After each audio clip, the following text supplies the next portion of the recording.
오늘 참 반갑습니다. 오늘 주제가 국가 문제인데요. 녹차 간략하게 오늘 강의할 내용을 설명드리겠습니다. 국가라고 하는 것은 본질적으로 폭력 집단이죠. 폭력을 독점한 조직입니다. 이게 폭력 집단이라고 봐도 상관이 없습니다. 허가낸 폭력 집단이죠. 독점하고 있습니다. 어느 누구도 갖지 못한 총과 칼, 형부서까지 가지고 있는 게 이제 국가입니다. 그런데 이런 국가를 이제 어떻게 설명하느냐 하는 문제입니다. 어떻게 봐야 되느냐 하는 문제죠. 그 문제가 제일 첫 번째 드러나는 게 국가를 이제 유기체로 보고 있습니다. 유기체죠, 유기체. 유기체라고 하는 국가라고 하는 것은 개인을 넘어서 독자적인 한 생명체다 이런 식으로 봅니다. 독자적인 생명체다 이런 식으로 봅니다. 이거에 관해서는 나중에 다시 한번 자세히 설명을 드릴 겁니다. 그 다음에 이게 이제 주로 이제 해겔 쪽에서 그리고 공동체주의자들이 주로 다루는 그런 부분들입니다. 공동체주의, 오늘날 우리 공동체주의가 이게 사실은 국가 유기체론에서 나온 거죠. 그 다음에 특히 그 원조는 해겔입니다. 해겔이 국가를 유기체로 봤고, 그 전에 원래는 플라톤에서부터 시작을 하는데, 여기서는 해겔 쪽에 잠깐 들여다봤습니다. 그 다음에 국가를 자본가의 착취도구, 하나의 지배계급의 착취 도구로 보는 것이 이제 막스죠. 정말 그러냐 이거죠. 정말 유기체냐 국가라는 게 정말 유기체로 볼 수 있느냐 하는 문제. 그 다음에 국가라고 하는 게 정말로 그 지배자의 도구, 지배자가 한 사회를 지배하는 지배계층, 특히 이제 자본주의와 관련시킨다고 한다면 자본가의 착취를 위한 도구냐, 자본가를 위한 것이 국가냐 하는 문제입니다. 여러 가지 논쟁들이 있습니다. 여기서는 간략하게 막스를 설명을 하면서 이어서 막스가 여러분들 잘 알겠습니다만은 자본주의에서 사회주의로 넘어가고 사회주의에 넘어가면 그다음부터는 국가가 없는 이제 무정부 상태를 무정부 국가죠. 국가가 없는 상태를 연상을 했습니다. 과연 이게 과연 가능한 일이냐 하는 문제. 특히 그 국가가 없는 사회, 국가가 없는 사회가 과연 움직일 수 있느냐. 그리고 특히 막스가 주장하고 있는 그 생산수단의 사적 소유가 없는 철폐된 그런 아나키즘입니다. 아나키즘이 두 가지 종류가 있는데 하나는 막스를 중심으로 한 그 아나키즘은 생산수단이 사유가 존재하지 않는 공유지요, 공유지. 공유를 통한 그러니까 생산수단의 사적 소유가 철폐된 그런 상황에서의 아나키즘이 하나 있고, 그 다음에 또 하나는 한국의 젊은 층들이 굉장히 좋아하는 라스바르트를 중심으로 한 사유재산이 인정되는 그런 아나키즘입니다. 이게 과연 가능하냐? 이 문제는 역시 아나키즘 가능한가? 제 5번째 설명을 할 겁니다. 우선 그 자본가 착취 도구냐 하는 문제와 관련시켜서 막스가 얘기했던 그 사회주의적인 아나키즘이 가능하냐 하는 문제를 다룰 겁니다. 그 다음에 이제 자유주의 국가인데, 자유주의 국가라는 건 유기체도 아니고, 그 다음에 그 착취 도구도 아니고, 오로지 모든 사람을 위한 국가다. 모든 사람을 위한 수단이 국가다. 누구나 다 그 국가 속에서는 누구나 다 이익을 누릴 수 있는 그런 게 자본주의 사회다라는 얘기를 할 겁니다. 마지막으로 역시 아나키즘이 가능하다. 여기는 주로 아나키즘이 가능하다라고 하는 가능하다고 주장을 하는 라스바르트라든지 완전히 참 아주 새로운 주장들이죠. 그러니까 이게 현재 가지고 있는 국가라고 하는 것은 국가가 하는 일이라고 하는 것은 효율적인 측면에서도 별로 효율적이지 못하고, 그러니까 국가가 공공차원을 생산하는데 그것도 비효율적이라는 얘기죠. 오히려 시장에 맡기는 것이 오히려 효율적인 일이고, 그러니까 아나키 상태에 맡기는 것이 오히려 효율적이고, 동시에 도덕적으로도 굉장히 아나키즘이 훌륭하다. 국가라는 거는 착취도구고 이게 폭력 집단이기 때문에 여기 믿을 수가 없다. 그래서 아나키즘이 상당히 이상적인 상태다라고 주장을 하는데, 저는 그렇게 생각을 해요. 그 아나키즘이 좀 가능하지 않다라는 생각인데, 왜 가능하지 않느냐 하는 문제. 그거를 간략하게 여러분들 설명을 하는 것으로 해서, 역시 맞는 말로서는 역시 그 고전적인 자유주의자들이 말하는 소위 자유주의 국가, 권력이 제한된, 국가 권력을 제한하는 그런 국가. 그런 국가가 역시 우리 인류가 지탱할 수 있는 사회다. 그렇게 설명을 할 겁니다. 우선 국가라는 걸 봅시다. 국가는 폭력을 독점한 조직이다. 여러분들 이게 완전히 폭력 집단인데, 여러분들 뭐 농담을 삼아서 얘기를 한다면 신라 시대에 뭐 박희거세가 만들고 조선은 이성계가 만든 전부 다 폭력 집단이었습니다. 한 깡패 집단들이었죠.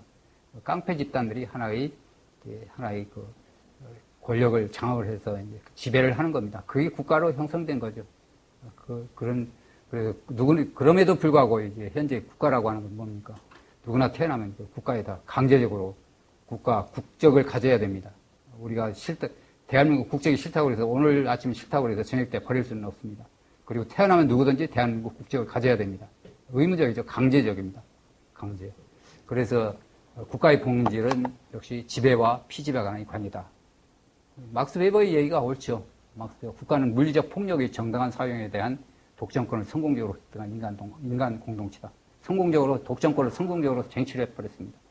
이게 역시 현대 국가를 보는 시각이라고 볼 수가 있습니다. 폭력 집단이라는. 그런데 여기서 몇 가지 우리가 구분을 해야 할 부분들이 있습니다. 국가, 사회, 그리고 정부라고 하는 게 있습니다. 이 세 가지가 이게 애매하죠. 애매합니다. 국가라고 하는 게 이게 정말 추상적인 개념이죠. 참 우리가 알기가 확 들어오지 않습니다. 정부라고 하면 오히려 확 들어오죠. 그렇죠? 그러니까 국가는 특수 목적을 가진 제도입니다. 이게 국가는 인위적으로 만든 제도입니다. 특수 목적을 가지고 있습니다. 특수 목적. 예를 들면 국토 방어라든지 외적을 침략으로서 막는다든지 하는 특수 목적을 가진 것들인데, 그런데 사회라고 하는 것은 조직이 아니라 자생적 질서입니다. 사회는 이건 자유로운 질서죠. 자유롭죠. 사회 질서라고 하는 것은 누구나 다 개인이 자유가 다 주어져 있는 그런 게 사회입니다. 흔히 말하는 자생적 질서입니다. 스폰테니어스 오더. 여기서 여러분들한테 누누이 설명했던 질서는 세 가지 종류가 있는데, 자연적 질서, 본능에서 우러나는 질서 있죠. 본능에서 우러나는 거. 아니면 이 자연 현상들, 물리적인 현상들, 이건 이제 자연적 질서인데, 그 말고 이제 본능에 의해서 이루어지는 질서가 있습니다. 본능적인 것. 가정이라든지 부부관계라든지 친구관계라든지 은밀한 관계들, 그런 인티메이트한 관계들 갖는 것. 이게 이제 보통 본능적인 겁니다. 자연적 질서죠. 우리가 친구 사귀는데 배우지 않더라도 우리가 친구를 사귈 수 있는 거죠. 선천적입니다. 사랑이라든지 우정이라든지 이게 전부 선천적인 거죠. 여러분들 항상 제가 이 강의를 하면서 그랬습니다. 인간은 본능적으로 사회주의자다. 그게 이제 자연적 질서입니다. 그 다음에 이제 인위적 질서는 인간에서 만들어진 질서입니다. 인간에서 만든 질서죠. 사회주의 계획경제 같은 것. 사회주의 계획경제. 아니면 법 같은 것도, 법도 역시 의회에서 만들어진 법. 이게 만들어진 건 man-made order죠. man-made order. 인간에 의해서 의도적으로 특수 목적을 위해서 만들었습니다. 특수 목적을 위해서 만든 법. 사회주의 계획경제예요. 현재 우리가 가지고 있는 예를 들면 의료보험제도, 이것도 목적을 가지고 있고, 교육제도도 이게 전부 다 이게 국가 계획에 의해서 만들어진 man-made, planned order죠. 계획된 질서입니다. 계획해서 만든 질서입니다. 교육제도 또는 의료보험, 연금보험 이런 것들입니다. 이런 건 전부 다 그 다음에 마지막으로 이제 스폰테니어스 오더가 있습니다. 자생적 질서라는 겁니다. 이거는 인간들이 서로 상호작용 과정에서 서로 자기 자신의 목적을 추구하는 과정에서 우연히 저절로 형성되는 질서입니다. 이게 시장경제라는 얘기죠. 그러니까 자기 자신의 목적을 위해서 사람들이 서로 다른 사람과 관계를 갖습니다. 그 관계 가진 결과가 실업을 없애준다든지, 고용증대라든지, 경제 성장이라든지, 빈곤 문제가 해결되는 것. 이런 거는 전부 자생적으로 형성된 것들이에요. 자생적으로 이루어진 것들입니다. 자생적 질서. 언어가 전형적이죠, 언어. 사람들이 자기 자신의 의사를 표명하는 과정에서 서로 표현하려고 하는 노력의 과정에서 저절로 형성된 겁니다. 우리말 누가 계획해서 만들어낸 거 아닙니다. 한국어. 문법이라든지 우리가 가지고 있는 언어체계, 언어라는 것. 단어도 그렇습니다. 단어들, 그 다음에 문법, 규칙, 이런 것들 전부 다 자생적으로 형성된 것들이죠. 누가 계획해서 우리 학교를, 이런 공부하는 장소를 학교로 만듭시다 라고 약속을 해서 만들어진 것이 아닙니다. 이거는 저절로 형성된 것이다. 언어가 그렇습니다. 관습, 그렇죠. 관습. 문화라고 하는 것들이 전부 다 자생적 질서죠. 여러분들 인터넷이라는 게 전부 다 자생적 질서입니다. 그렇죠? 인터넷 아주 자생적입니다. 누가 계획해서 만드는 거 아니죠. 카카오톡 뭐 전부 다 그렇습니다. 또는 뭐 페이스북 이것도 뭐 이게 자생적 질서죠. 자생적 질서인데 이게 이제 사회라고 하는 게 그렇습니다. 우리가 살고 있는 여러분들 아침 식사에 하는 것 누가 내 식당에 누가 뭐를 갖다 내 식탁에 누가 서울시장이라든지 누군가 계획해서 내 식당에 갖다 놓는 사람은 아무도 없습니다. 아무도 계획하지 않고 안 했음에도 불구하고 나는 아침 식사를 받습니다. 아침에 신문 배달 받습니다. 누가 계획해서 신문 배달 받지 않습니다. 그렇죠? 이거는 자생적으로 신문사 나는 내 신문을 보고 보는 그 즐거움, 보는 정보의 습득 문제, 내 욕구를 충족해서 신문을 사보는 거죠. 그리고 신문 파는 사람은 역시 신문을 배달해 준다든지 또는 신문을 만드는 사람들도 제각각의 욕심에서 제각각의 목표를 통해 제각각 다른 목표를 충족시키는 과정에서 나오는 것들이죠. 이게 전부 다 자생적 질서입니다. 우리가 살고 있는 사회, 거의 다 대부분 자생적 질서죠. 특히 국제 질서가 그렇습니다. 국제 질서. 이제 이런 우리가 그런 게 이제 사회인데 이건 조직이 아니라 자생적 조직이라고 하는 것은 man-made order입니다. 특수 목적을 가진 겁니다. 특수 목적을 가지고 만들어진 질서. 이거를 조직이라고 합니다. 계획된 질서입니다. 계획된 질서. 예를 들면 아까 설명했던 사회주의 계획경제. 그렇죠. 이게 특수 목적을 위해서 만들어진 거죠. 아니면 의료보험 또는 교육제도. 교육시장입니다. 교육시장. 이것도 특히 특별히 시장이라고 말을 했습니다만 잘못된 표현인데 교육이라고 하는 것도. 이것도 역시 국가가 계획해서 만들어진 특수 목적을 위해서 만들어진 거죠. 그래서 이 조직이 아니라 자생적 질서다. 조직이라고. man-made order 아니면 spontaneous order입니다. 자생적 질서. 자생적 질서, 대단히 중요한 개념이죠.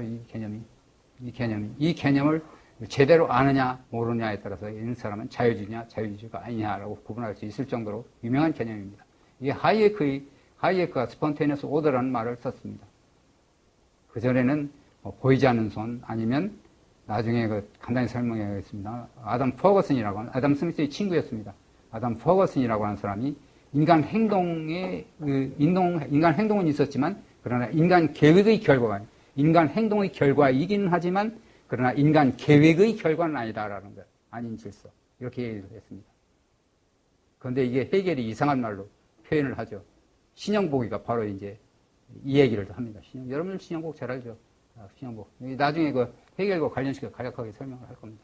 어쨌든 우리가 사회라고 하는 거, 국가라고 하는 거, 이거 분명히 구분을 해야 됩니다. 국가라고 하는 거는 특수 목적을 위해서 만들어진 겁니다. 특수 목적을 위해서 만들어진 것이다. 사회라고 하는 것은 이건 자생적 질서다. 거기에는 특수 목적이 없습니다. 제각기 각자의 목적이 있을 뿐, 사회 구성원들이 가진 각자의 목적이 있을 뿐, 그러나 공동으로 달성하고자 하는, 그 사회가 달성하고자 하는 목표는 없습니다. 이거 분명히 구분을 해야 될 필요성이 있습니다. 군대 퍼레이드 있죠. 군사 퍼레이드. 이게 전형적인 인위적 질서, 이게 계획된 질서입니다. 특수 목적을 가지고 있죠. 위계 질서로 되어 있습니다. 특히. 목적을 가진 위계 질서로 되어 있습니다. 국가는 위계 질서로 되어 있습니다. 상하 복종이죠. 그러나 사회라고 하는 것, 자생적 질서에는 위계 질서가 아닙니다. 수평적 질서죠. 시장 관계가 그렇습니다. 시장 관계는 수평적 질서입니다. 수요자와 공급자 사이에는 수평적인 거죠. 위계 질서가 아니죠. 그 다음에 정부라고 하는 게 있습니다. 정부라고 하는 건 국가는 직접 나가지 않습니다. 정부 기관을 통해서 국가 목적을 달성하는 거죠. 국가 기능을 위해서는 조직된 기관이 필요한데 이게 정부입니다. 그렇죠. 정부, 국가라고 하는 하나의 추상적인 하나의 실체가 있습니다. 그런데 그 국가의 목적은 국가라고 하는 것보다는 이제 정부가 직접 구체적이죠. 좀 더 정부라고 하는 것, government입니다. state government. 국가는 약간 추상적인 개념인데 국가의 목표가 있는데 그 국가의 기능을 수행하기 위해서 정부가 필요하다. 그렇죠. 정부라고 하는 건 행정부도 있을 수 있고 사법부도 있을 거고 그 다음에 입법부 이런 식으로 우리 상권 분립을 얘기한다면 그와 같이 나눌 수 있습니다. 이제 정부라고 하는 국가의 대행자죠. 국가의 대행자입니다. 국가 구성원 자격의 경우에는 이건 강제적이죠. 아까 설명을 했습니다. 누구나 다 이게 국가 구성원이 되어 있어야 됩니다. 무국적자, 살 수 없죠. 그렇죠. 태어나면 대한민국 국적을 가져야 됩니다. 나는 대한민국 국적 버린다. 아침에 국적을 자기가 원한다고 해서 언제든지 국적을 버릴 수가 없습니다. 강제적입니다. 강제성이 끼어 있습니다. 그런데 반해서 정부라고 하는 것은 강제적인 게 아니죠. 정부를 그러는 공무원 시험, 공무원들 자기가 원하는 공무원들도 있습니다. 그렇죠? 입법부 구성원들, 입법부 내가 원하는 사람들이죠. 그러니까 강제로 너는 입법부에 들어가라고 강제하는 사람 아무도 없습니다. 사법부, 법관들, 이거 다 자발적이죠. 자기 의사에 결정을 하는 겁니다. 공무원, 정치인, 이런 것들, 법관, 이건 전부 다 자발적입니다. 그 구성인 것. 국가는 추상적인 데 반해서 정부는 구체적이다. 그래서 국가라는 말을 안 쓰고 그냥 정부라는 말을 쓰는 사람들이 대단히 많습니다. 국가라는 게 언어가 혼란이 있다라는 식입니다. 그런데 국가라고 하는 말을 빼버리면 특히 대외적인 경우, 대외관적인 경우에 표현하기가 참 힘듭니다. 대한민국이라고 하는 것, 대한민국이라고 하는 건 우리 대한민국은 추상적이지만 뭔가 느낌이 있죠. 그 안에 이제 구체적으로 대한민국의 국가 목표를 정부가 수행하는 겁니다. 대한민국이라고 하는 것. 대한민국 외국에 대해서는 항상 우리가 대한민국이라고 하는 게 분명히 드러납니다. 국내적인 문제에 있어서는 국가라기보다는 정부를 쓰는 성. 그래서 사람들은 정부라는 말, 그냥 국가라는 말을 표현하기가 참, 그러니까 없애버리고 그냥 정부 역할은 뭐냐, 정부가 어떻게 생겨나느냐, 이런 식으로 표현하는 게 합니다. 자, 이제 국가를 어떻게 이해할 것이냐, 여기 설명을 했습니다. 유기체로는, 회계일 국가론, 유기체로 설명하는 거, 마크스의 국가론, 그 다음에 자유주의 국가관, 그 다음에 무정부주의, 이렇게. 무정부주의자들이 국가를 어떻게 이해하고 있느냐 하는 문제들. 유기체론입니다, 유기체론. 국가 유기체론. 유기체라고 하는 건 아까 보도에서 간단히 설명을 했습니다만은 국가라고 하는 것은 개인의 위에 있습니다. 개인을 넘어서 있습니다. 개인을 넘어서 독자적인 생명체로 취급을 합니다. 독자적인 생명체. 그러니까 국가를 구성하는 우리입니다. 우리는 이건 우리보다 훨씬 더 높이 올라있는 우리보다 높이 올라있는 그러나 우리와는 전혀 관계없는 즉 시민들과는 독립적인 목표를 가지고 있다는 얘기입니다. 독립적입니다. 독자적인 목표입니다. 그 다음에 생명체에 살아있는 겁니다. 의인화시키는 거죠. 그렇죠? 의인화된 겁니다. 의인화. 마치 내 몸에 여러 가지 세포 기관들, 여러분들 신체, 생명체라고 하는 것은 각 기관들에 들어있습니다. 각 기관들. 서로 관련성을 맺고 있죠. 거기에 이제 최고 전체 신체라고 하는 것, 생명체라고 하는 것, 그 범주 속에 이제 각 기관들이 움직이는 거죠. 이와 같이 보는 거죠. 그런데 이게 그 신체의 각 기관과는 독립적인 목표를 가지고 있습니다. 인간이라는 건 그렇죠. 각 기관들 있으면 폐라든지 허파라든지 또는 위, 장 여러 가지 기관들이 들어있는데 이 기관과는 독립적으로 생명이라고 하는 것, 생명체라고 하는 것, 삶이라고 하는 것, 그걸 목표를 가지고 있는 게 인간입니다. 마치 이와 같이 국가라고 하는 것도 하나의 생명을 가지고 있는 생명체를 가지고 있는 인간으로 취급을 하는 겁니다. 의인화라고 그러죠. 의인화. 그래서 이걸 보면 여러분들 이제 유기체 정말 인간이 국가를 유기체로 볼 수 있느냐 하는 문제가 당장 드러날 수 있는 문제인데 여러분들 사회 국가라고 하는 것, 국가 기관들이라든지 국가를 구성하는 사회입니다. 유기체론에서는 사회와 국가가 완전히 혼합되어 있습니다. 국가가 위에 있고 사회는 그 밑에 있습니다. 그러니까 사회와 국가를 구분하기가 굉장히 힘듭니다. 혼합되어 버렸죠. 국가와 사회를 완전히 구분하는 게 이제 자유주의인데 혼합되어 버렸습니다. 그런데 이 유기체하고 국가와 다른 점이 뭐냐면 비유할 수 없는 것이 뭐냐면 인간 유기체라고 하는 것은 이건 유기체는 제자리가 항상 제자리에 갖춰져 있습니다. 간은 위치가 있고 위는 위가 있고 또는 장은 장의 위치가 있고 그 고정되어 있습니다. 각자의 위치가 고정되어 있습니다. 그런데 사회라고 하는 것, 즉 국가라고 하는 것은 위치가 고정되어 있지 않습니다. 기업들 예를 들면 국가 속에 기업이 들어있습니다. 기업이라고 하는 것은 기업은 고정되어 있지 않습니다. 항상 변하죠. 위치가 변합니다. 관계가 서로 변합니다. 인간 육체에는 간과 간과 전체 육체, 간과 전체 신체 사이에 간의 위치라고 하는 것은 고정되어 있습니다.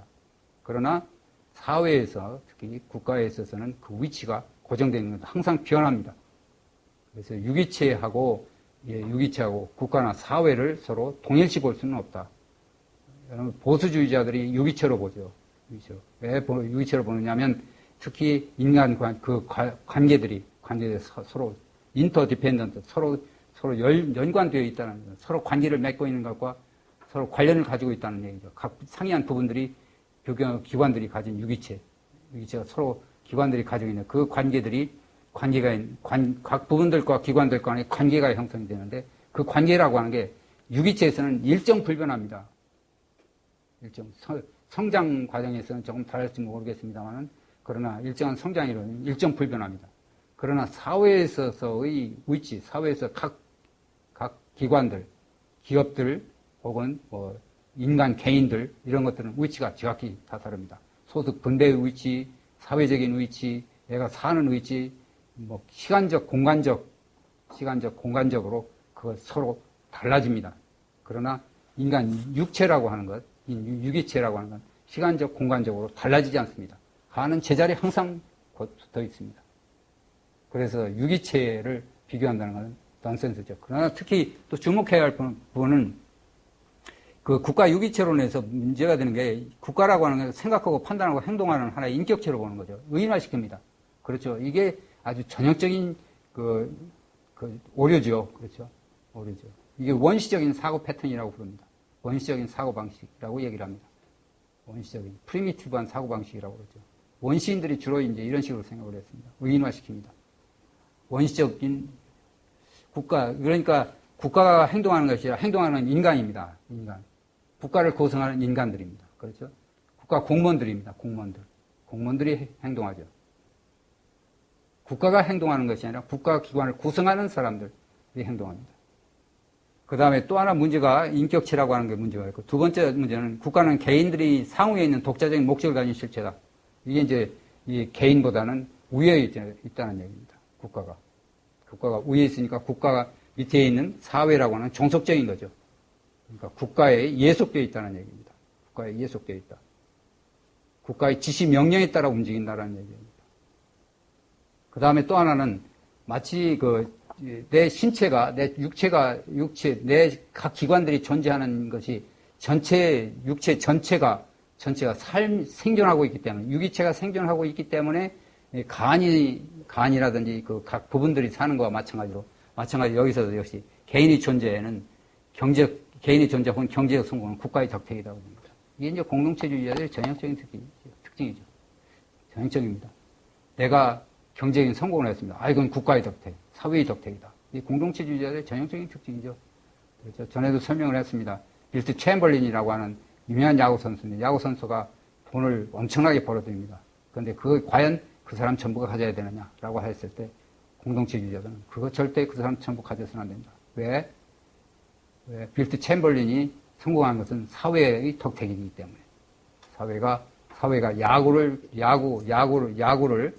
빌트 챔벌린이 60년대 유명한 야구 선수였던 것 같은데, 그 사람이 미국이라고 하는 미국 문화에 야구 문화가 존재하고 있기 때문에 그 사람이 성공한 것이다. 성공하였기 때문에 그 성공이라고 하는 것은 순전히 자기 노력이 아니라 미국 사회의 공동체의 덕택이다라고 보는 겁니다. 공동체의 덕택이다. 그래서 이거 재분배를 하라는 얘기가 똑같습니다. 특히 유기체로는 국가와 사회의 구분이 없다는 얘기죠. 그러니까 종속되어 있습니다. 국가는. 이게 사회의 국가화라는 말을 많이 씁니다. 사회의 국가화라고 하는 것은 중앙집권적인 체제로, 그러니까 독재 체제로 들어가는 과정입니다. 독재 체제. 국가의 사회를 예속시키는 거죠. 그러니까 프리바트 에어리아, 사적인 영역이 없어진다는 얘기입니다. 사적인 영역이 국가에 완전히 예속되어 있고 사적인 영역이 완전히 국가에 예속되어 있는 경우, 예속되어 있습니다. 사적 영역이, 독립적인 사적 영역이 존재하지 않는 경우입니다. 그래서 헤겔인데요. 이제 헤겔이 전통적으로 이런 유기체론의 전형적인 대표자죠. 국가를 신격화 시켜버렸습니다. 신의 의지라고 했습니다. 국가라고 하는 신의 의지를 실현하는 것이다. 신의 의지다. 국가라는 건 신의 의지다. 의지의 실현이다. 국가는 신의 의지다. 신의 의지를 구현하는 것이 이성국가다. 국가. 이성이라는 게 위성. 개인들이 국가 아래로 통합이 되었나, 개인들을 국가 아래로 통합시킬 때, 이제, 그때 비로소 이제, 이 시민사회라고 하는 거는, 이 해결한테 시민사회는 이건 분열된 사회이기 때문에, 이거는 미발전된 것이다. 발전으로 가기 위해서는 국가 속에 통합되었을 경우에, 비로소 이 국가가, 존재할 수 있다. 그렇게 주장을 합니다. 근데 특히,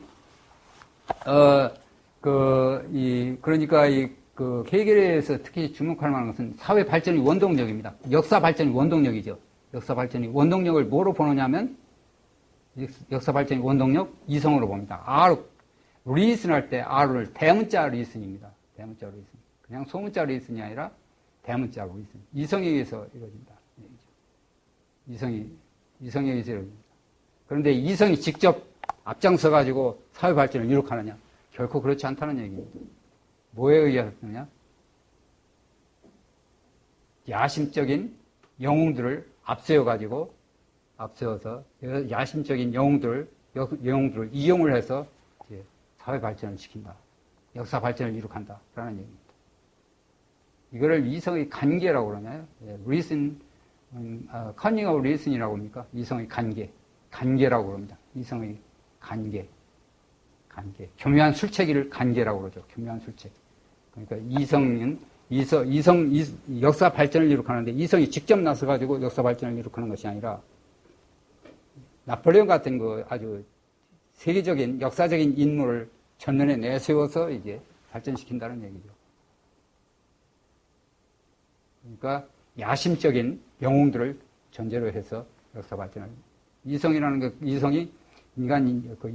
하는 대문자 이성이 그런 영웅적인 인간을 이용을 해서 역사 발전을 이룩한다. 야심적입니다. 자기 욕심 챙기는 자기 야심이죠. 야심적인 영웅들. 해겔이 주로 이제 절대주의 국가를 주장을 했는데, 이 사람이 영향을 받은 건, 저는 경제학을 하기 때문에 상당히 흥미를 하는 부분이 이 부분들입니다. 어떤 영향을 받았나, 어디서부터 그런 영향을 받았느냐 하는 겁니다.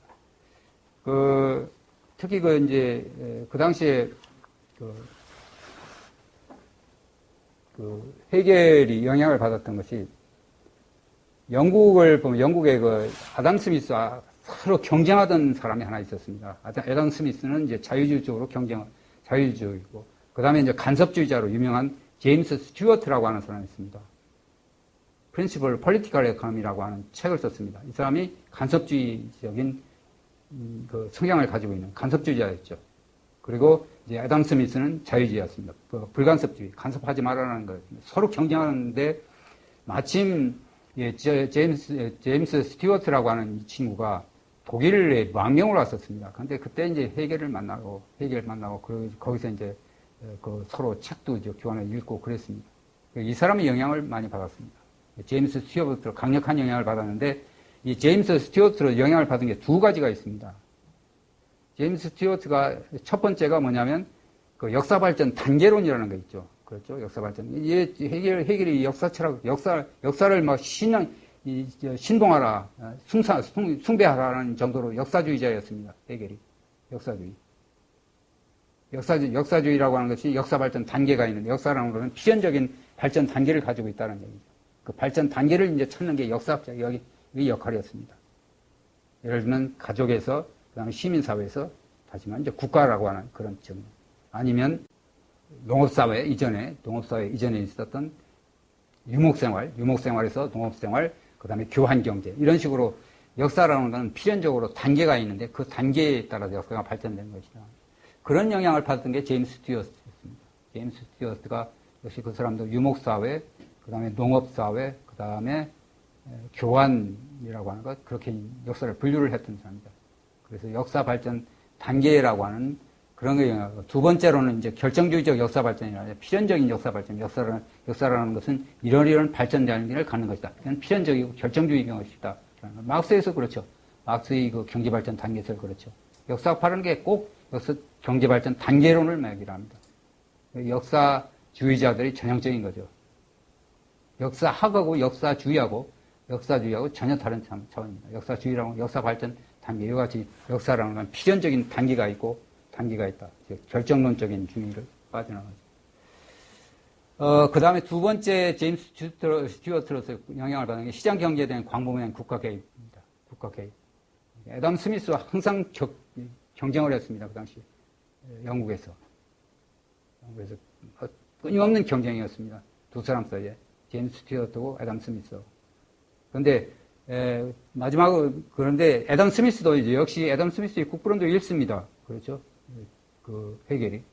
그런데 애덤 스미스로부터 영향을 받은 게 뭐냐면 부정적이었습니다. 애덤 스미스가 분업의 장점을 굉장히 얘기를 합니다. 그러면서 분업에서 생겨나는 그 소외 문제가 있습니다. 인간이 분업을 하게 되면 인간이 소외된다든지 인간이 루틴한 일에 빠지기 때문에 단조롭다든지 인간이.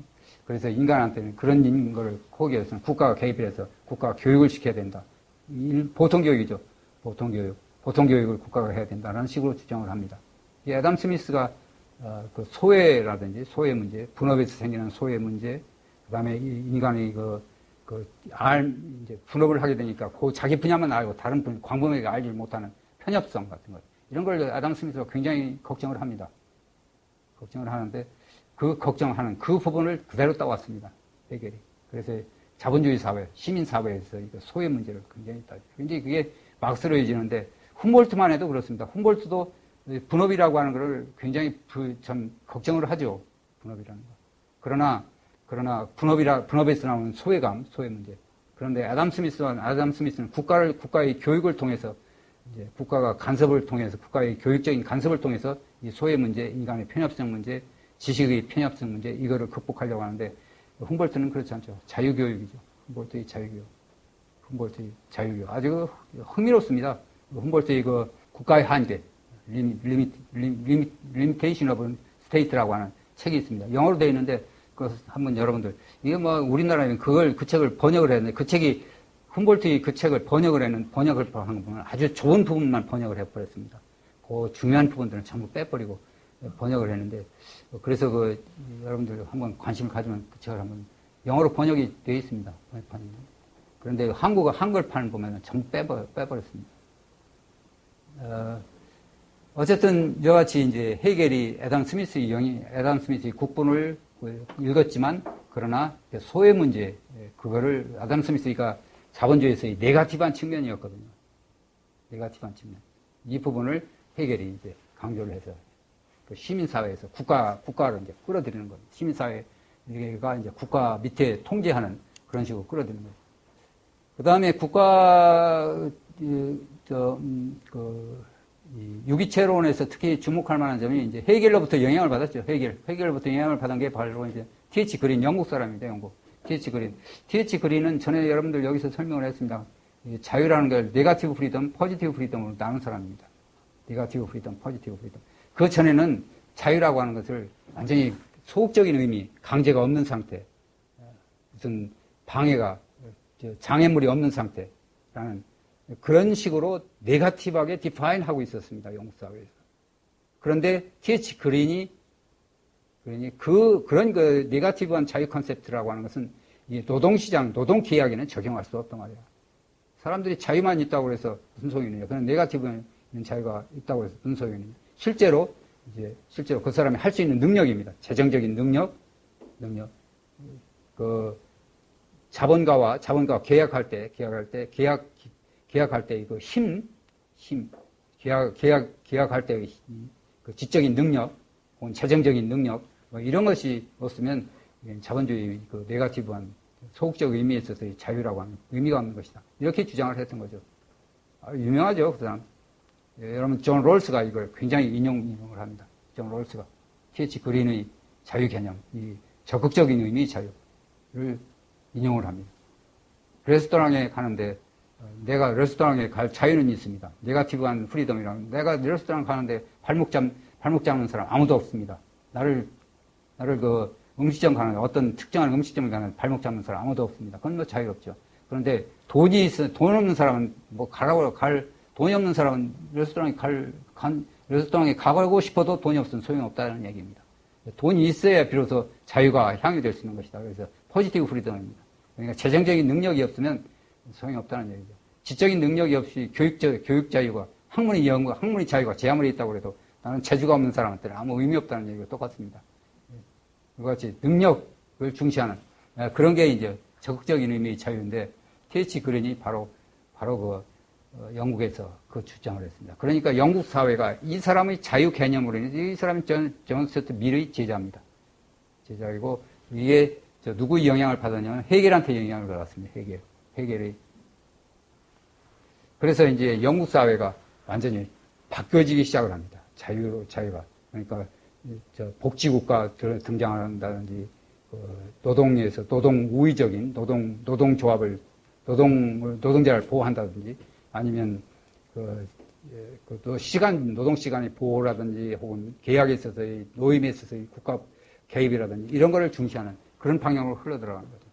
그래서 여러분들 헌법 Introduction to Constitution을 쓴 누구죠? 다이시 같은 사람 그렇습니다. 다이시가 그걸 가지고 이게 영국 사회가 이제 완전히 변화됩니다. 영국 사회가 사회주의 쪽으로 18세기 중엽인데 완전히 사회주의적으로 전환하는데 그런 변화를 결정적으로 영향을 미쳐준 게 자유 개념이다라는 얘기입니다. 아이디어입니다.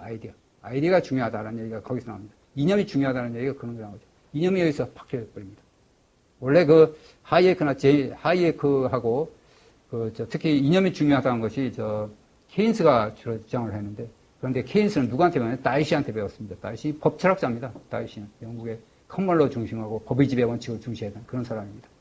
그런데 영국 사회가 완전히 이 자유 개념이 변화돼 버리니까 영국 사회가 변해버립니다. 그 이념이 사회를 변화시키는 것이다. 라는 식으로 주장을 하는 게 나오는 계기가 됩니다. 그때의 T.H. 그린입니다. 우리나라에 그렇게 많이 알려져 있지 않습니다만 그러나 영국이라든지 인류 사회의 변화를 가져오는데 중요한 역할을 하는 사람 T.H. 그린. 국가 활동이 광범위한 역할이죠. 노동시간 규제라든지 계약의 자유를 제한하는 것. 좋은 삶을 확립하는 것이 국가의 역할이다. 그래서 국가의 역할을 확대시키는 거죠. 고전적 자유주의는 사회적 조화와 집단적 가치를 파괴한다. 여기서부터 이제 고전적 자유주의자들 비판이 확립하는 거죠. 국가의 거의 무제한 권력을 허용한 것이 역시 T.H. 그린의 사상이었습니다. 그런데 유기철원이 그렇습니다. 유기철원이 국가 권력을 무제한적입니다. 그렇죠. 이성이니까 합리적이고 이성이니까 국가에 막을 필요가 없습니다. 국가 활동은 모든 활동이 무슨 활동이든 간에 국가 활동이라는 것은 이성적인 활동이고 그것은 인류 발전, 역사 발전을 위한 것이다 라고 생각을 하니까 국가 권력을 제한할 하등의 이유가 없습니다. 헤겔하고 미국 사회, 미국의 진보주의 있죠. 헤겔과 미국의 진보주의 헤겔에서 나온 거죠. 헤겔에서 나왔습니다. 헤겔이 영향이 굉장히 큽니다. 이게 전 세계적으로 영향을 미치죠. 헤겔이 미국 진보주의입니다. 미국에서 프로그레시비즘이라고 얘기하는데 미국의 진보주의입니다. 이게 뭐냐면 미국의 국부가 소수의 대기업의 손에 집중되어 있다라는 거죠. 이는 타인들에 대한 착취의 결과다라고 주장하는 사람입니다. 이런 주장을 하는 사람들이 누구한테 공부를 했느냐면 헤겔한테 공부를 했습니다. 헤겔 독일에 와서 헤겔 공부를 했고 그다음에 그 당시에 독일에 역사학파가 있었는데 역사학파들이 주로 헤겔 중심으로 이루어진 역사학파들한테 공부를 했습니다. 그러니까 이 사람들한테 공부한 사람들이 미국에 가는 거죠. 그 당시 1800년대 중반에서부터 그 이후로 이 베를린 대학의 절반이 해외 유학생들, 미국 유학생들이었다고 합니다. 미국에서는 독일에 가가지고 유학하는 것이 아주 가장 영광으로 생각을 할 정도로 그렇게 생각을 했었어요. 미국의 젊은이들이 전부 다 그쪽에 가서 공부를 해오죠. 그게 바로 헤겔 공부를 해온 겁니다. 그래서 미국 사회가 진보주의로 전환시켜주는데 미국 사회 진보주의가 언제 결정적으로 이루어지기 시작하면 19세기 초입니다. 1920년대.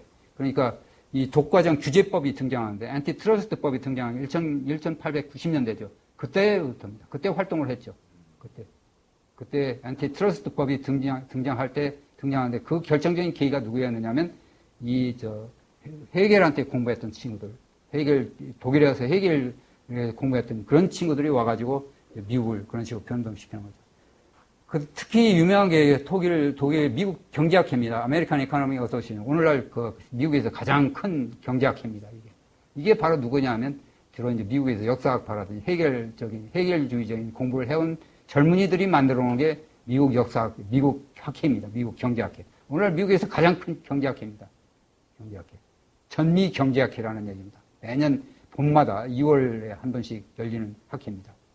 이게 그 모임에 수천 명이 미국의 전 대학 교수들이 한 번씩 모이는 그런 경우입니다. 수천 명이 모이는 것이죠. 이 학회를 만들어진 선구자들이 해결이었습니다. 그래서 이제 나중에 그렇습니다.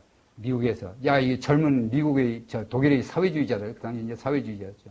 사회주의자들이 만든 이 학회, 이거 안 된단 말이지. 그래서 그걸 바꾸기 시작한 게 결정적으로 노력을 한 사람이 누구냐면 사무엘슨 이런 사람들이 적극적으로 나왔습니다. 이건 아니다 말이지.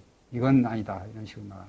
이건 이 미국에서 독일의 이 사회주의인데 결국은 사회주의인데 이 사람들한테 맡겨서는 안 된다는 움직임이 벌어지기 시작합니다. 그래서 이제 그 당시에 있었던 독일에서 공부했던 사람들이 전부 다 이제 쫓겨나죠. 쫓겨나면서 이제 그 학회가 이제 소위 주류 경제학적인 방향으로 이제 학회가 변동을 해서 오늘날 이런 이제 미국 학회입니다. 그 다음에 존 듀이라는 사람이 있죠. 우리나라의 교육이라고 하는 게 처음에 이제 애초부터 그렇습니다. 존 듀이의 교육학이 아주 유명했습니다.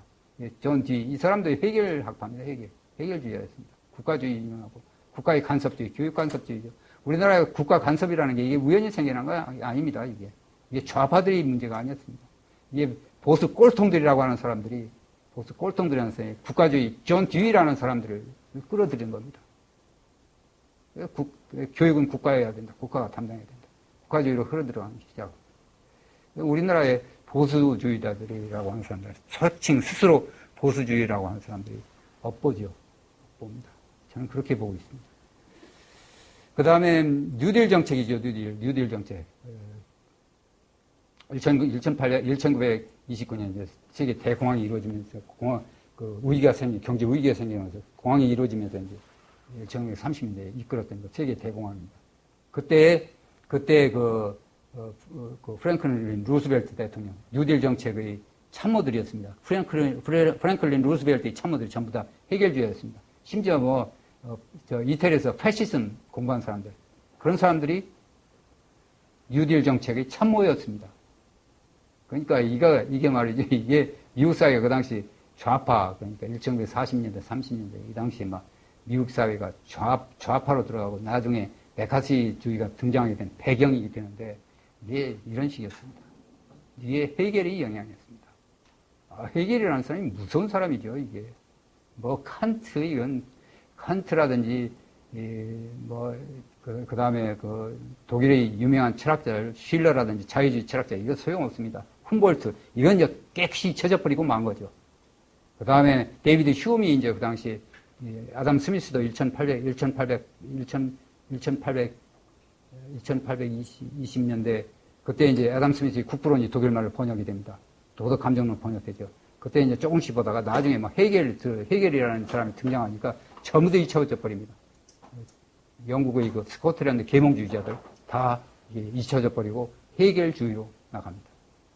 그래서 해겔이 이제 뉴딜 정책까지 오고, 오늘날 미국의 리버럴리즘이라는 게 있죠. 미국의 지금 민주당의 뿌리가 해결주의적인 요소, 뿌리가 거기에 있습니다. 해결주의적인 국가주의적인 요소들, 국가 유기체론들이죠. 유기체론. 그게 미국의 오늘날 민주당의 뿌리죠. 포퍼 해겔 문제입니다. 포퍼 해겔. 해겔 비판, 해겔하고 플라톤, 근데 현대적인 역사에서 플라톤하고 해겔을 포퍼만큼 비판하는 사람은 거의 없을 겁니다. 그렇죠. 제일 첫째로. 열린사회 그 적들. 제2권에서 이제 해겔을 비판하는데. 해겔을 비판합니다. 포퍼가 해겔을 어떻게 칭하느냐 하면, 해겔주의는 바로 플라톤의 전체주의 사고에 있었습니다. 해겔도 역시 전체주의거든요. 전체주의하고, 해겔이 전체주의하고, 그러니까, 플라톤이 전체주의하고, 그 당시에 있어서의 전체주의를 연결시켜 놓은 사람이 바로 해겔이다라는 얘기입니다. 현대의 독재, 그 당시 현대죠. 그 당시 독재 전체주의하고 플라톤의 독재주의를 연결시키는 게 헤겔이다. 뭐 오늘날 봐도 그렇죠. 헤겔이라는 게 오늘날 독재라고 하는 것도 역시 오늘날의 독재, 오늘날의 전체주의하고 그다음에 플라톤의 전체주의를 연결시키는 게 헤겔이라고 봐도 괜찮습니다. 헤겔의 여기 내가 적어놨습니다만은 플라톤의 이념을 부활시킨 인물, 자유와 이성에 대한 끝없는 폭동의 배후에는 플라톤이 있다. 플라톤이다. 역시 포퍼의 이야기죠. 포퍼가 헤겔은 바로 플라톤에서 나온 것이다. 이건 그 당시에 센세이션을 일으킨 거죠. 그 당시 이 얘기는 당시에 포퍼가 쓰기 이전에는 전부 다 이게 헤겔로만 국한된 것으로 알았었는데 결국은 이제 이 헤겔이라는 사람이 사상이라는 게 결국은 보면 이게 플라톤에서 나온 것이다. 이런 식이었습니다. 헤겔주의는 부족주의를 행사했다. 부족주의. 트라이발리즘. 이게 부족주의입니다. 그래서 이게 전체주의 내지는 독재라든지 혹은 유기체라든지 의인화라든지 이런 것들이 모두가 다 미발달된 진화가 덜 된 인간의 정신입니다. 원시 사회죠. 원시적인 거죠. 원시적인 그러니까 스톤 에이지 마인드라고 할까요? 스톤 에이지 마인드. 석유시대 정신들이죠. 오늘날 문재인 정부는 전형적으로 석유시대 정신입니다. 완전히 석유시대 정신입니다. 전부 다 말 언어 하나하나, 정책 하나하나 보면 전부 다 석유시대의 정신에서 나온 것들이죠. 그러니까 이게 석유시대 정신이라는 게 바로 우리 본능입니다. 본능. 본능은 사회주의입니다. 본능을 그대로 실현화시키는 것이 바로 이게 전체주의 내지는 오늘날 흔히 전체주의 좋은 말로는 복지국가, 국가주의, 복지국가 이런 것들입니다. 사회정의라는 것들 이건 다 같은 인물이죠. 포퍼가 그런 헤겔이 포퍼의 얘기입니다. 헤겔은 국가, 역사 그리고 민족을 숭배하라는 가르침을 준 것이 헤겔이었다라는 겁니다. 국가, 역사, 그리고 민족을 숭배하라. 민족을 숭배하라. 이거 헤겔이 아니었다고 하더라도 국가에 대해서 숭배하는 사상, 숭배의 사상. 이건 전부 다 원시적인 것들이죠. 이게 배우지 않았다고 해도, 그러니까 이게 우리 원시적인 본능을 철학적으로 만들어진 것이 이게 헤겔주의라고 봐도 됩니다. 우리 원시적인 본능입니다, 본능. 이거를 이제 철학적으로 정당화시켜 놓은 거죠. 이게 헤겔주의라고 봐도 됩니다. 하이에크는 트라이벌 멘탈리티라고 합니다. 원시 부족 사회의 정신 구조라는 얘기입니다. 원시 사회죠, 원시 사회.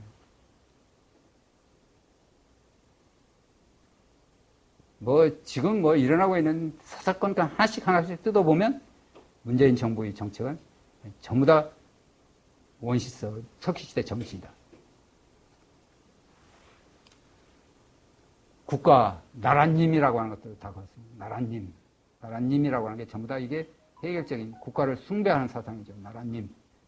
거기에서 국가라고 하는데 국가 기관에서 일어난 사람들, 나라님입니다. 국가와 나라, 거기에 있는 문재인을 이제 나라님으로 생각을 하는 거죠. 그렇죠? 우리나라 지금 전형적으로 숭배하는 사상 굉장히 많죠. 문재인 자신을 인격을 숭배하는 사람들, 그걸 국가 동일시켜서 숭배하는 사람들 굉장히 많습니다. 그렇죠. 문바들이라는 사람들이. 그렇죠. 국가와 문재인을 동일시켜버립니다. 그러니까 헤겔이 나폴레옹하고 나폴레옹 영웅적인 행동, 그거와 전체주의 국가를 동일시켜버리는 겁니다. 프랑스의 독재국가를 동일시켜버리는 거죠. 역사적인 인물, 이럽니다. 역사적인 인물. 신의 인간, 신의로서의 인간이다. 헤겔 시사도 마찬가지예요. 같은 속성입니다. 나폴레옹 3세하고 시사도 똑같은 취급해요. 신이 내려준 인물이라는 얘기죠.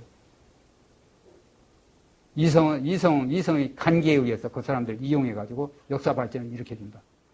아주 희한한 논리죠.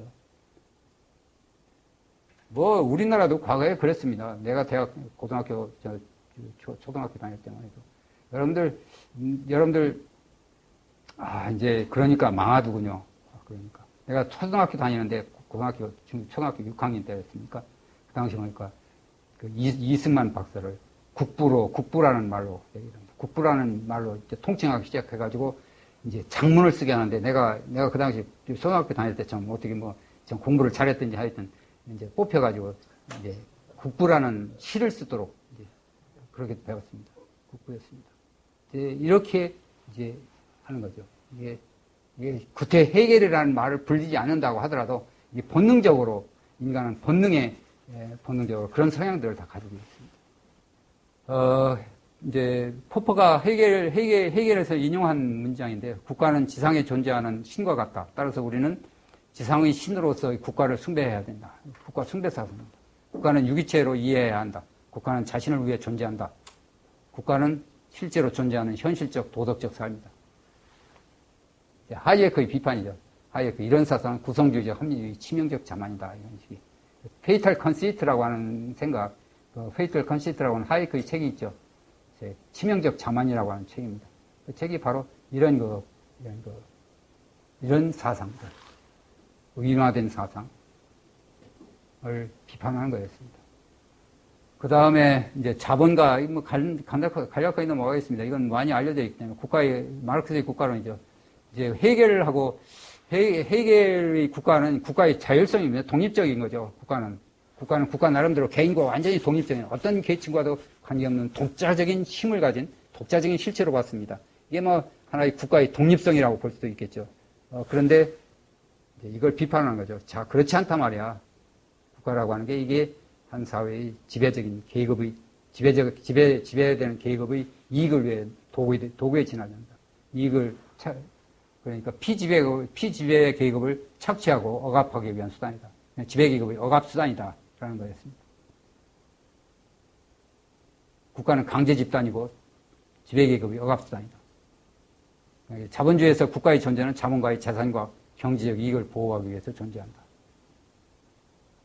우리나라 재벌기업 존재하는 거죠. 이게 전부 다 이게 재벌기업 참 싫어하죠. 중소기업보다는 재벌기업들입니다. 이게 바로 국가라고 하는 건 역시 재벌기업의 이익을 위한 수단에 지나지 않는다. 이런 식으로 보는 거죠. 이게 그렇습니다. 지금 재벌을 치는 것도 어쩔 수 없이 우리는 자본주의 국가와는 다른 차원이다라는 식에서 나오는 거죠. 재벌기업을 위한 국가, 재벌기업을 해서 국가가 존재한다고 생각을 했습니다.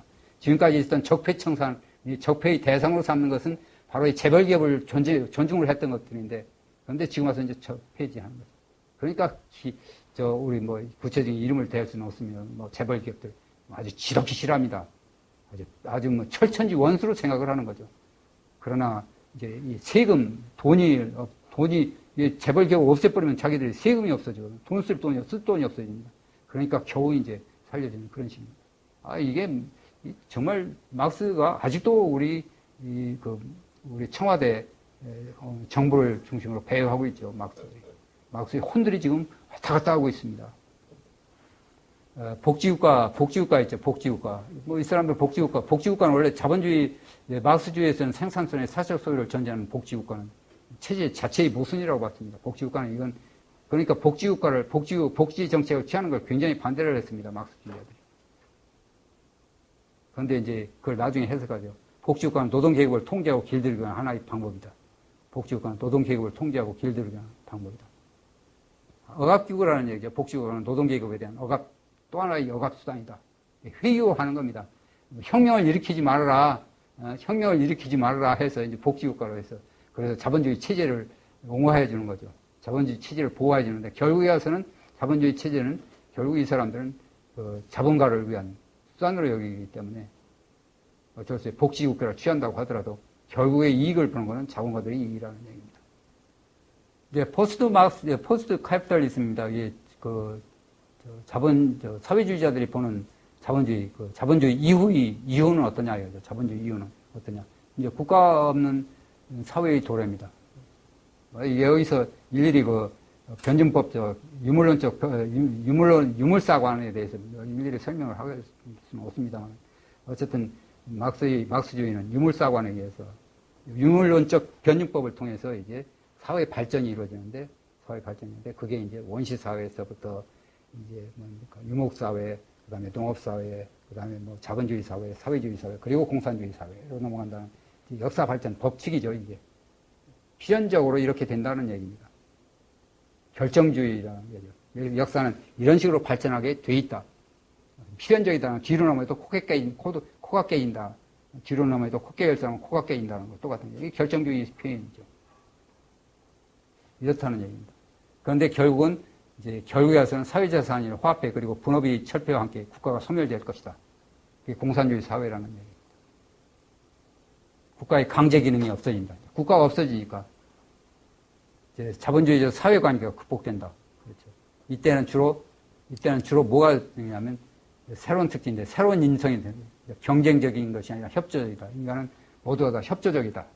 아주 친하고 친절하고 다 이게 돈을 위해서 형성하는 게 아니라 남을 위해서 움직이는 그런 제도입니다. 사회가 된다. 그 다음에 사적 소유가 부정하다. 그러니까 인성이 변화되고 사적 소유가 없어진다. 이게 이제 이 사람이 공산주의 특징입니다. 즉, 아나키즘이죠. 아나키즘. 무정부 상태입니다. 다 협조적이고, 사유재산 제도 없어지고. 이게 뭐 파라다이스입니까? 이게, 글쎄, 이게 이런 사회가 도래할는지 모르겠는데, 어쨌든. 그렇습니다. 그런데 이런 사회가 작동 가능한가 하는 문제는 미제스가 참 설명을 잘 해놓습니다. 사유자산 제도가 없으면 가격이 없습니다. 가격이 없으면 어디에 얼마만큼 투자를 해야 될 것인지 계산하기가 불가능합니다. 그렇죠. 계산 불가능합니다. 가격이 있어야. 그런데 이때는 뭐 풍요로운 사회, 사적 소유가 왜 사적 소유가 존재하냐? 사적 소유 존재 이유가 큰 거는 희소성이 있을 때 사적 소유가 이루어지는 거죠. 희소하지 않다면 내 거 내 거 필요 없습니다. 희소하니까 내 거 내 거 필요한 거죠. 그렇죠? 그러니까 이때는 희소성이 없어하는 희소한 사회가 아닙니다. 모두가 다 그 에덴 동산하고 똑같죠. 에덴 동산. 신라관이 아닙니다. 에덴 동산입니다. 에덴 동산, 그때도 가격이 없어도 될까? 뭐 풍요 사회니까 그냥 아침에 일어나서 그냥 어디 가서 따먹으면, 아침에 일어나면 먹을 게 남으면 뭐 필요 있나? 하여튼 우리가 현재 상상할 수 없는 세계입니다. BS는 비현실적이고 허구적이다. 왜냐하면 가격 부전으로 경제 계산이 불가능하다.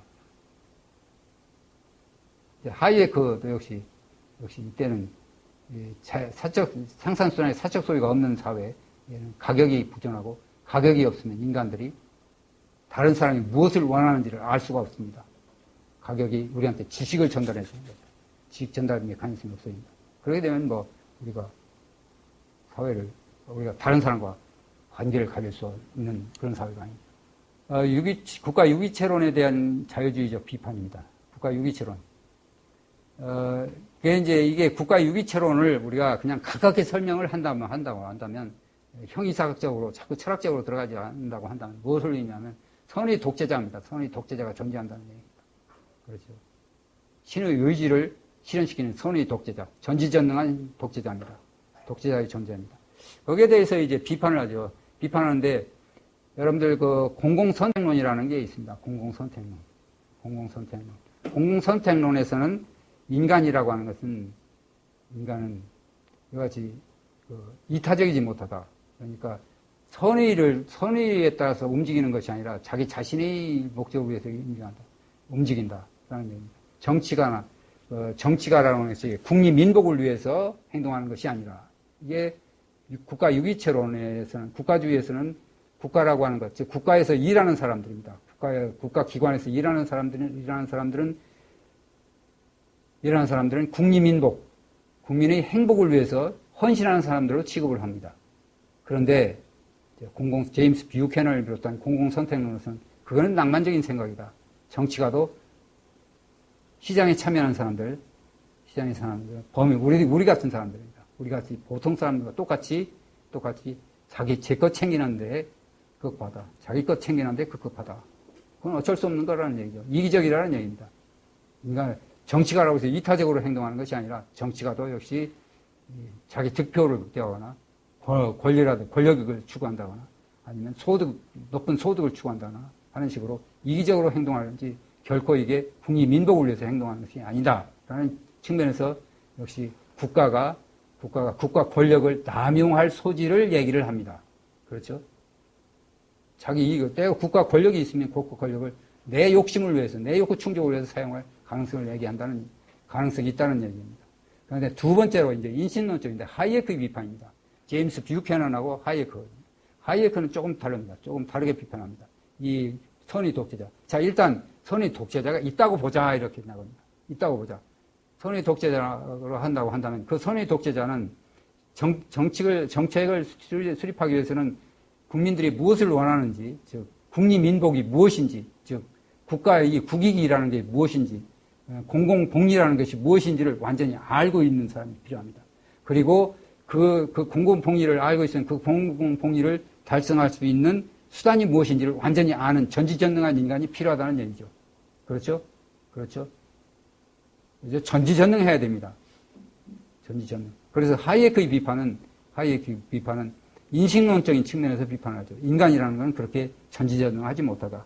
그러니까 계획경제라는 게 실패할 수밖에 없다. 계획경제라는 게 실패할 수 없기 때문에 그러니까 자유를 줘라라는 얘기입니다. 시장경제 자유를 줘라. 하이에크의 비판은 하이에크는 인간이라고 하는 게 구조적인 무지라고 하는 데 출발해요. 구조적인 무지. 무지하기 때문에 인간들은 전체 사회를 계획할 수 있을 만큼 충분한 지식을 가질 수 있는데 불가능하기 때문에 자유를 해라. 자유가 중요한 것이다. 자유를 줘라. 라는 얘기죠. 제임스 뷰캐넌의 경우는 그렇습니다. 제임스 뷰캐넌의 경우에는 인간이라는 게 누구든지 다 제 것 챙기는 게 급급하다. 그게 나쁜 것이 아니라는 얘기입니다. 그렇죠? 내 것 챙기는데 내 자식들을 위해서, 내 가족을 위해서 방종한다. 그게 나쁜 것은 아니다. 나쁜 것이 아니죠. 그게 당연한 건데 그걸 나쁘게 보느냐? 그러니까 인간이 이기적이다, 이타적이다. 전 이기적이다는 게 좋고 나쁨을 판단할 수 없습니다. 다만 그 이기적인 행동이 모든 사람들의 유익한 방향으로 작동할 수 있는 제도를 만들어라. 이게 제도가 중요한 것이라는 게 거기 나옵니다. 인간은 누구나 다 제 것 챙기기에 바쁘죠. 제 것 챙기기에 바쁩니다. 우린 인간은 이기적이고 이건 나쁘다라고 이 세상에 욕할 사람 누가 있나? 테레사 여사? 살아있으면 테레사 여사가 있으면 아니면 지금 교황도 욕심 때 지 욕심 챙길 겁니다. 모든 사람 인간이라고 하는 거는 다 자기 욕심 챙기기에 급한데 그걸 좋다 나쁘다 판단하지 말고 좋은 것이냐 나쁜 것이냐 판단은 제도의 문제가 있다. 이기적인 행동을 하더라도 그 이기적인 행동이 다른 사람이 유익하게 작동하도록 유도할 수 있는 제도는 좋은 것이고 자기 이기적인 행동을 해서 다른 사람에 피해를 주는 정도로까지 이기적인 행동을 내버려두는 제도는 나쁜 것이다. 제도의 좋고 나쁨을 판단해야지 인간의 성향 이거를 좋고 나쁨을 판단해서는 안 됩니다. 그렇게 그러니까 이 국회의원들 정치가들을 비판할 때 자꾸 나쁜 놈들 하지 말고 이 사람들도 우리가 똑같거든. 누구든지 여러분들 보십시오. 나중에 설명을 하겠습니다만은 권력을 가지면 아마 공자도 정치 권력을 줬으면 남용했을 겁니다. 그러니까 이게 권력을 남용하지 못하도록 막을 수 있는 그런 제도가 중요하다. 이제 그런 기관이 그런 겁니다. 그래서 국가 권력은 국가 권력에 대한 비관주의입니다. 국가 자유주의자들은 뭐니 해도 국가 권력이라고 하는 게 이게 지금 유기체론 국가라고 하는 국가 권력을 무제한적으로 줬습니다. 그렇죠. 국가가 선량하니까 그거는 신의 의지를 달성하고 움직이는 사람들이기 때문에 그 제한을 해서는 안 되죠. 그렇죠. 전지전능하기 때문에 전지전능하고 선의고 전지전능한 인간이기 때문에 인간도 취급하기 때문에 국가 권력을 제한할 필요가 없습니다. 제한하는 게 나쁜 거죠. 그런데 이제 이거를 이제 반대하는 것이 자유주의 국가입니다. 데이비드 휴음 뭐죠? 옳지 않은 것도 참이 되는 것이 정치다. 옳지 않은 것도 이게 진짜로 만드는 것이 이게 정치다라는 얘기입니다. 그렇죠? 옳지 않은 것도 참이 되는 것이 정치다.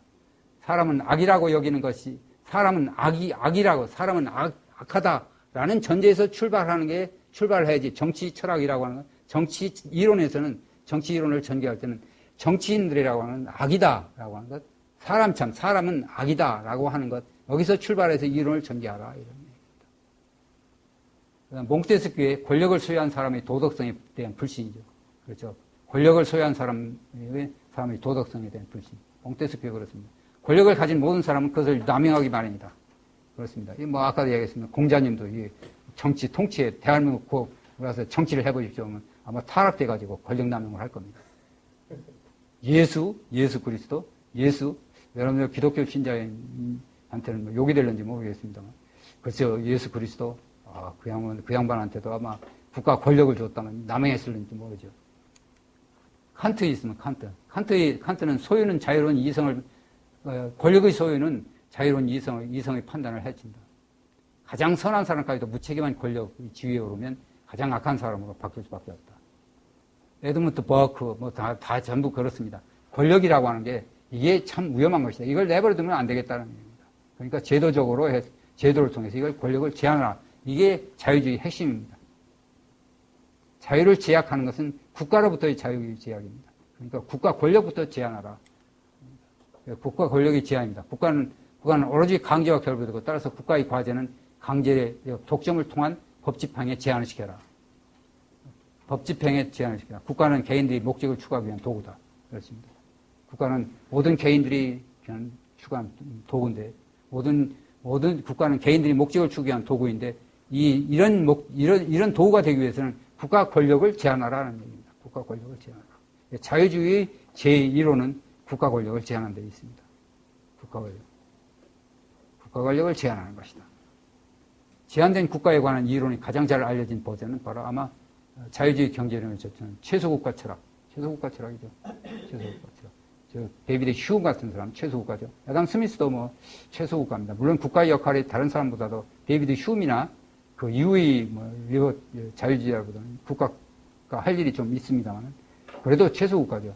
여러분들 칸트, 특히 훔볼트 같은 사람들은 뭐 아주 강력하게 국가 권력이라고 하는 것은 오로지 그 법 집행이 있다. 법이라는 것도 지멋대로 만드는 게 아니다라는 얘기입니다. 법이라는 것도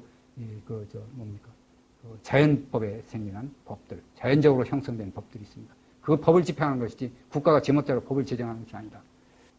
이제 자유주의에서 그 문제가 지금 시간이 어떻게 됐어요? 시계가 여기 없네. 8시 20분? 한 10분만 끝나겠습니다. 국가의 등장에 관한 이론입니다. 로크의 사회계약론. 그렇죠. 이제 국가가 어떻게 등장하느냐 하는 문제입니다. 국가가 어떻게 등장하느냐. 국가 이론이 필요한 거죠. 국가가 어떻게 등장하느냐. 이게 자유주의에서는 특히 스코틀랜드 계몽주의자들을 하고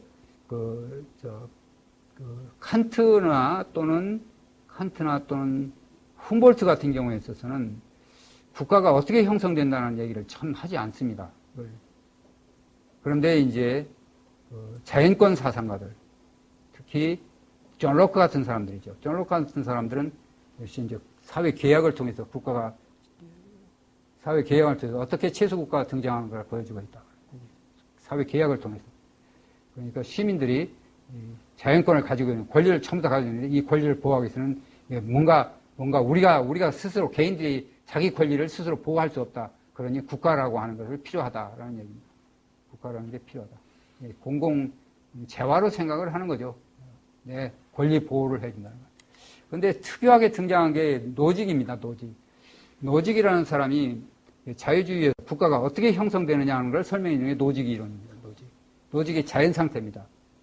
노직의 자연 상태라는 것은 모든 사람들이 자연권을, 권리를 가지고 있습니다. 모든 사람들이 권리를 가지고 있습니다. 모든 사람들이 자연권으로서 내 몸 내 거다. 그 다음에 내가 내 몸을 통해서 얻어진 것은 내 거다. 그 다음에 계약할 수 있는 권리도 있다. 라는 계약의 자유라는 것. 이런 자유가 있습니다. 이런 게 자연권이 주어져 있습니다. 그런데 이런 권리를 보호하기 위해서 국가를 만들어 놓습니다. 국가를 만드는데 이 국가를 형성하는데 국가가 이런 국가가 없는 상태에서 국가가 전혀 그러니까 자연 상태죠. 자연 상태. 그러니까 로크의 자연 상태입니다. 로크의 자연 상태는 홉스의 자연 상태하고 조금 다른데 홉스의 자연 상태는 서로 막 피 터지게 싸우는 장소인데 로크의 자연 상태에서는 싸우지는 않습니다. 모든 사람들이 각자 사람들이 가지고 있는 자연권을 존중하는 그런 상황입니다. 그럼에도 불구하고 남이 내 자산을 침해할 경우나 혹은 내 권리를 침해할 경우에 이걸 보호할 장치를 이제 찾습니다. 어떻게 찾느냐면 그걸 보호 서비스인데 보호 서비스를 시장에서 팝니다. 보호 서비스. 그 보호 서비스를 자연 상태에서 그대로 놔두면 보호 서비스를 제공하는 회사가 등장한다는 얘기입니다. 회사가. 이걸 프리바트 디텍티브 같은 것들입니다. 프리바트 디텍티브. 그런 이제 프리바트한 사적인 회사가 등장을 해가지고 내 보호 서비스를 팝니다. 팔면 나는 그 보호 서비스를 사서 내 집을 보고 내 재산을 보호하는 그런 관계가 형성된다는 얘기입니다. 그러니까 이런 아나키 상태입니다. 아나키 상태. 아나키 상태에서 역시 어떻게 그 보호 장치들이 등장하느냐 하는 것을 설명하는 것이 보이지 않는 소입니다. 보이지 않는 소는 그렇죠. 자유, 소유, 생명에 대한 보호라는 재화. 그러니까 자유라든지 소유라든지 생명에 대한 보호라는 이 서비스라고 하는 것은 이거는 일반 서비스 재화는 조금 다른 성격의 공공재화. 그러니까 뭡니까? 이게 돈을 지불하지 않아도 사용할 수 있는 재화입니다. 마치 국방처럼. 국방 같은 경우는 국방에 의무를 지지 않은 사람도 국방에 대한 혜택을 받는 것처럼 이게 프리라이딩이죠. 그런 재화력이기 때문에 그 자연적인 독점이 필요하다. 자연적 독점이 필요하다. 그래서 그 자연 상태에서 어떻게 지배적인 보호 서비스를 공급하는 지배적인 회사가 등장하고 그것이 결국에 와서 이제 국가가 형성된다는 그런 논리를 설명한 것이 이제 그 노직의 설명입니다. 노직의 이론이 굉장히 좀 복잡한 이론인데 어쨌든 중요한 거는 자연 상태, 우리가 개인의 재산권이 인정된 국가 없는 상태라고 한다면 국가 없는 상태일 때 그때 내 재산을 보호하는 보호해줄 어떤 그 서비스를 공급하는 회사가 등장한다는 얘기입니다. 예를 들면 또는 형무소도 등장을 해요. 재판을 하는 그런 회사도 등장을 합니다. 등장을 하고 사람을 체포하는 체포 회사도 등장하고 범인을 잡아다 가둬두는 그런 회사도 등장하고 그래서 회사에서 각자 이제 등장하는 그런 회사들이 등장하는 필요에 따라서 이제 자기가 돈을 가지고 삽니다. 그 서비스를 삽니다. 이제 그렇게 재판을 하는 서비스를 공급하는 재판소도 나오죠. 경찰 업무 하는 서비스 회사도 나오죠. 그런 데서 이제 돈을 주고 그렇게 해서 이제 자기 자신의 재산을 보호하는 그런 메커니즘이 생기는데 그때 이제 서로 이제 회사들이 막 각종 회사들이 등장하는데 결국에 가서는 하나의 지배적인 회사가 등장한다는 얘기입니다. 지배적인 회사. 그 회사가 이제 하나의 국가가 되는 겁니다. 그래서 이게 노직의 책을 읽어보면 어떤 현상이 내가 그 국가는 무엇인가 자세한 설명을 해놨는데 마치 그 국가라는 걸 사유자에서 사적 회사하고 똑같습니다. 회사처럼 같은 인상이 듭니다. 일반 회사, 사적 회사. 그러니까 독점적인 회사죠. 독점적인 회사. 독점 회사 같은 인상이 듭니다. 그러니까 독점 회사이기 때문에 뭐 아나키주의자들, 라스발트 같은 사람들이 비판합니다. 야, 지금 노직이 만드는 회사 보니까 국가 보니까 이건 하나의 독점적인 회사단 말이야. 독점적인 회사단 말이야. 그건 독점적인 회사라면 얼마든지 권력을 남용할 장치가 있지 않느냐. 남용할 소지가 있지 않느냐. 그렇죠? 독점이라는 게 얼마나 권력을 남용합니까? 그래서, 그 노직의 국가 이론 속에는 헌법이라는 얘기가 전혀 등장하지 않습니다. 권력 분립 얘기도 나오지 않습니다. 그러니까 뭐, 하이에크 같은 사람들이 네 책은 참 할 얘기가 많은 책이다라는 식으로 평가를 하죠. 그러니까 하이에크가 노직의 책을 독일어 판으로 번역 출판을 할 때 하이에크가 서문을 씁니다. 서문에다가 뭐라고 얘기를 하냐면 이런 주제는 할 얘기가 많은 주제다. 이제 이런 식으로 얘기를 합니다. 이제 왜 무정부론인가 이거죠. 무정부론인가. 이 무정부론자들은 그렇게 얘기를 합니다. 효율성. 시장은 가격을 따라 공공 서비스를 효율적으로 공급 가능하다. 그러니까 그 보호 서비스 있죠. 보호 서비스. 경찰 서비스라든지 뭐 재판 서비스라든지 이런 서비스 공급도 시장에 맡기는 것이 훨씬 더 효율적이다라는 게 이 아나키스트들의 주장입니다. 두 번째로는 도덕적인 이유입니다. 국가는 보통 사람에게 허용되지 않는 일을 그러니까 이 국가라는 게 이게 굉장히 차별적입니다. 그렇죠? 국가 기관에 있는 사람들이 있죠. 이 사람들은 굉장히 우리보다 국가 기관에 없는 사람보다 탁월한 우리보다 훨씬 더 불평등한 관계입니다. 국가와 나 사이, 국가 기관에서 일하는 사람과 나 사이는 엄청나게 불평등한 관계입니다. 그렇죠? 국회의원하고 나하고 굉장히 불평등합니다. 그 국회의원들은 권력을 내가 할 수 없는 권력을 향유하고 있거든요. 법을 만듭니다. 나는 법을 만들 수가 없습니다. 국회의원들은 법을 만듭니다. 그러니까 불평등한 관계죠. 그래서 아주 이 국가의 존재라는 것을 이 라스바르트 같은 사람들은 불평등의 원인이다. 보통서 허용되지 않은 일을 행하는 권을 주장. 이런 정치적 관계의 본질적인 불평등의 원천입니다. 국가의 존재라는 게 불평등의 원천이라는 얘기입니다. 그래서 우리가 라스바르트의 책을 읽을 때 그 무정부주의자의 책입니다. 국가의 속성이 뭐냐 하는 걸 참 잘 설명해 놓습니다. 그건 우리가 배울 점이죠. 국가의 속성이 뭐냐 하는 걸 아나키스트들 참 설명 잘 놓습니다. 막스 같은 아나키스트들은 별로 이게 재미없고 이 시장주의적, 즉 리버럴 자유주의적인 아나키스트들, 사회주의적 아나키스트가 아니라 자유주의적인 아나키스트들의 책을 읽어보면 국가의 속성, 국가의 성격이 뭐냐는 걸 아주 그냥 리얼하게 설명을 했습니다. 도덕질, 이제 세금이라는 게 도덕질이라고 똑같은 취급을 한다든지. 재분배하는 건 이건 프리데이터리 얘기라든지.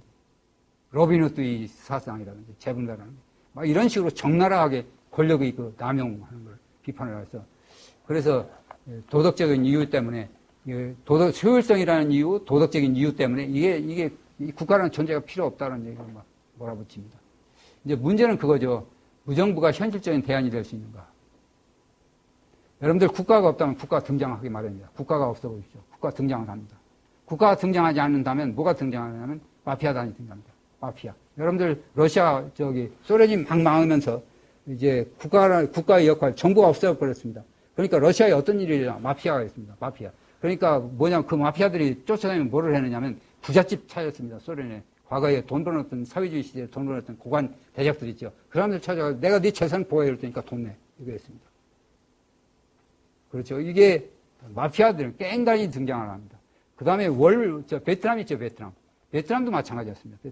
베트남도 이게 월맹이 이제 튼튼한 자기 집권하기 직전입니다. 그때 그냥 마피아들이 막 등장을 합니다. 등장을 해서 개인이 소유권을 존중을 해주면서 돈 받습니다. 마피아단이죠. 그러니까 이게 국가는 필연적입니다. 이게 좋든 나쁘든 언제든지 국가는 등장하기 마련입니다. 국가가 없든 필연적입니다. 국가가 없든 그 결과는 라스바르트나 노직이 상상한 거는 달리 홉스의 만인에 대한 만인 투쟁 상태다. 그렇죠. 만약에 마피아단이 등장하지 않는다고 한다면 이거 완전히 막 전쟁터입니다. 여러분들 보죠. 1990년 소말리아 있습니다. 소말리아. 아프가니스탄 그랬죠. 그 다음에 보스니아 그랬죠. 이게 뭐 국가가 없으니까 뭐 엄청난 피 흘립니다. 그래서 이제 그 이후로 이제 유엔이 들어서고 개입하고 그래서 이제 국가가 형성이 되는데. 그 다음에 국가의 존재는 피할 수 없다. 그러니까 이게 국가의 존재는 피할 수 없다는 얘기죠. 피할 수 없습니다. 피할 수가 없고. 그러니까 지금 70억의 인구가 살고 있는데 모든 것은 다 국가가 있습니다. 정부가 있고 국가가 없는 것이 없습니다. 그래 국가는 이게 피할 수 없는 존재다. 어쩔 수 없이 우리가 싫든 좋든 국가는 수용을 해야 된다라는 얘기하고 똑같습니다. 싫든 좋든 숙명적으로 국가의 존재를 받아들여야 된다. 그래서 지극히 현실적인 문제는 무정부가 아니라 무정부는 있을 수가 없습니다. 언스테이블하죠. 언스테이블합니다. 무정부 상태에서는 아까 얘기했듯이 보스니아나 혹은 아프가니스탄은 이게 피투정인 홉스의 투쟁 상태하고 똑같습니다. 만인에 대한 투쟁 상태. 아니면 마피아단들이 집단합니다. 마피아들. 갱들이 이제 소유권 보호를 해주겠다고 돈벌이 나서는 거죠. 그러니까 국가라고 하는 건 내 재산을 갱들한테 맡겨가지고, 갱들한테 맡겨서 내 재산을 보호하기는 참, 그거보다는 훨씬 더, 이제 국가라고 하는 걸, 이제, 국가에 의존하는 것이 훨씬 더 좋지 않겠느냐. 그러니까 지극히 현실적인 문제는 무정부가 아니라 국가를 길들여 이용하는 방법을 찾아내는 것, 이거죠. 이게 아마 스코틀랜드 계몽주의자들, 하이에크나 이런 사람들이 생각했던 주장들인 것 같습니다. 이 사람들이 이게 필연적인데, 이거 어쩌지, 이거죠. 그렇다고 해서 무정부 상태 갈 수도 없어. 그렇다고 해서 국가의 권력을 제한할 수도 없어. 국가 권력을 그냥 무방비 상태로 둘 수 없어. 그러니 국가 권력을 제한하는 방법을 모색하자. 어떤 방식의 국가를 제한해 개인의 자유와 재산을 보호하는 이게 아마 자유주의의 할 일입니다. 여기까지 끝내겠습니다. 네, 고맙습니다.